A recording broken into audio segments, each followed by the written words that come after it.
Top quality और consistent performance के लिए सिर्फ सिल्वर पंप। टॉप क्वालिटी और कंसिस्टेंट परफॉर्मेंस के लिए सिर्फ सिल्वर पंप, नाम याद रखना। उपमुख्यमंत्री एकनाथ शिंदे आज नांदेड जिल्ह्याच्या दौऱ्यावर आहेत। दुपारी 12 वाजता त्यांची नांदेड शहरातील नवा मोंढा भागात आभार सभा पार पडणार आहे।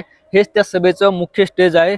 फुलाची आकर्षक अशी सजावट या ठिकाणी केल्याचं आपल्याला चित्र पाहायला मिळतं। शिवसेनेच्या वतीने गेल्या 8 दिवसापासून या कार्यक्रमाची जय्यत तयारी करण्यात आली आहे। या कार्यक्रमासाठी जो आहे तो हा भव्य स्टेज या ठिकाणी उभारण्यात आला आहे। 25,000 लाडक्या बहिणींनाही या कार्यक्रमाचं आमंत्रण देण्यात आलं आहे। त्याचबरोबर इतर 25,000 मतदार नागरिक बसतील अशी आसन व्यवस्था जी आहे ते आयोजकाच्या वतीने करण्यात आली आहे। दुपारी 12 वाजता या ठिकाणी सभेला सुरुवात होईल। उपमुख्यमंत्री जे आहे ते एकनाथ शिंदे नांदेडकरांशी संवाद साधणार आहेत।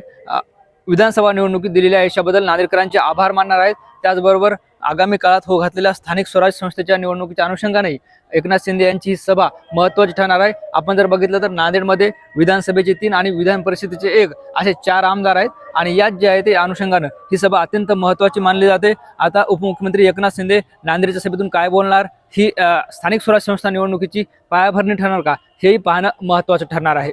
ज्ञानेश्वर लोंढे, TV9 मराठी, नांदेड।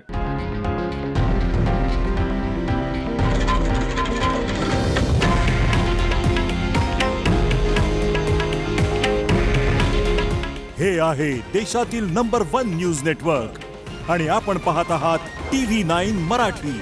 काळजी तुमची, हित महाराष्ट्राचं।